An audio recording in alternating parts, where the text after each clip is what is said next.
Hello and welcome to CIMA F1 Financial Operations, your Chapter 5 and respectively IFRS 5, non-current assets held for sale and discontinued operations. As you can see from the title of the standard, this particular standard covers two very different matters, and as we're pointing out here, we will be looking at how do we account for disposal groups of non-current assets. So how do we account for a non-current asset that you hold for the purpose of reselling it, and how do you present discontinued activities?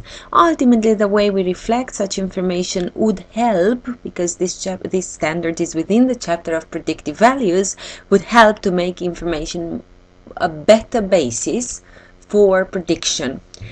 So let's take disposal groups, and I will just highlight to you the key points here, what we're trying to do, what's the spirit of the standard. So first of all, imagine, just to illustrate only the first part of IFRS 5 and to understand the way we reflect it in financial statement, imagine your company has a building and you want to dispose of that building. So what happens next? You have to prove we are meeting certain criteria, and the first thing is that the sale must be highly probable. So that particular asset is prepared and readily available for sale. And how do we prove that particular fact? Sales must be highly probable. Well, like you see in red here, already highlighted for you, you have to show that the management, well, that's not in red, but it's important as well, must be committed to a plan to sell the asset, may have communicated externally that they want to dispose of that asset, they may have advertised it, and there is an active program to locate a buyer. Maybe we appointed an agency, a real estate agency, to look for our buyer, and ultimately we do use a reasonable price, because you could argue, especially in these times, oh yes, I do want to sell it, and look, it's available for sale. However, the price is so high and no market moves at that price, that you could argue because it's unreasonable, it will never sell, so it's not really highly probable to be sold. So the price has to be reasonable as well in relation to market value, in effect, to its current fair value that we say here, but also to whatever the market can transact. And ultimately, and very important, this sale particularly should be expected to qualify for a completion of sale within 1 year. So it's not like we're saying we have this asset and we're going to dispose of it in the next 3 to 5 years. You have to have it readily available. You're not just working in it and you're saying this building is ready for sale. It's really ready there to be sold within the next year. So I hope it all makes sense. In the spirit of the standard is just to prove it's a genuine non-current asset held for sale, not only to take advantage of the financial accounting treatment that I'll point out in a minute or so. So for that, we have to say, okay, how do we measure? If we meet the criteria above, how do we measure our non-current asset, our building? Well, you have to take the lower of its carrying amount and fair value less cost to sell. So you have to do this calculation, and you're going to keep it in the accounts at the lower of these two. So it had a carrying amount, but assess the fair value less cost to sell, and make sure you keep the more prudent value into your statement of financial position. You will disclose it on a separate line, non-current assets held for sale or for disposal. And what's most interesting is that if you met the criteria we presented on the previous page, we assess the value you measured to include it in the financial statements based on this rule. What you will have to do is record it on that special line and do not depreciate, which is fantastic, because obviously your statement of comprehensive income takes a little bit of a break from a depreciation charge, so it looks a little bit better. That's why the spirit of the standard is make sure you meet the criteria, and the building, for instance, in our example, is readily available for sale with a reasonable price and so on and so forth. Otherwise, you don't really classify it as an available asset for sale.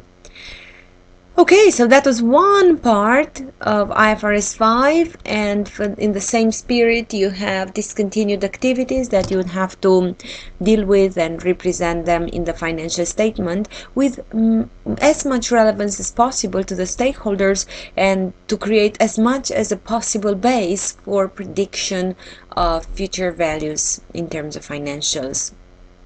Okay, so if we look at discontinued activities, what we're having there is certain criteria again.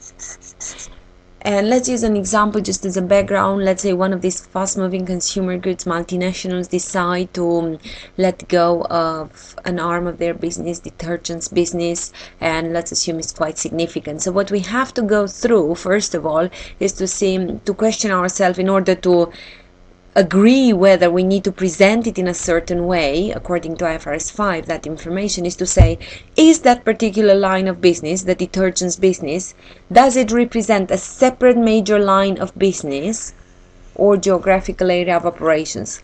And let's say the answer is yes, it is major.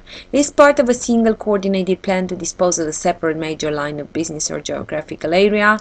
Yes, it is. We dispose of it as it is. Is a subsidiary acquired exclusively with a view to resale? Potentially. So we want to resell it, we won't take it back. So this being said, if we meet this criteria and that particular arm of business you want to discontinue is materially significant, you're going to have to present information separately of the disclosed arm of business in terms of results, and I'll point out briefly below. You have what to present distinctively nearby the non-discontinued activity, so the core business that carries on. This way, as a stakeholder, if you think about it, you're going to take the core business and base your predictions and your estimations on that pretty much, because obviously you discontinued the other elements and they will not contribute to generation of revenues in the future. However, very important, if there are minor discontinuations, they don't represent a major part of business and so on, you don't have to present it, as we will mention just now. So you have the story about disclosures and what you have to present. Remember, you'll have to do a single amount on the face of the income statement, and pretty much you want to know the post-tax P&L, profit and loss, in fact, of the discontinued operation, and the post-tax gain or loss recognized on the measurement to fair value less cost to sell, or on the disposal of the asset. So in other words, okay, here is the profit or loss of the discontinued operations. Maybe it was a loss, maybe that's why you discontinued, but then obviously you may have also sold that particular part of business and you may have got a gain or a loss. Make sure you present that for the users of financial statements.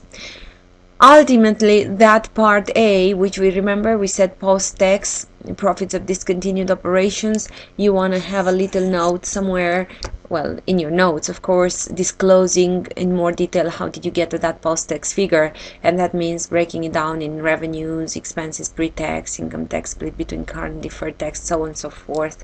And again, the more detail, the better will be for stakeholders to use such values and enhance their predictive values.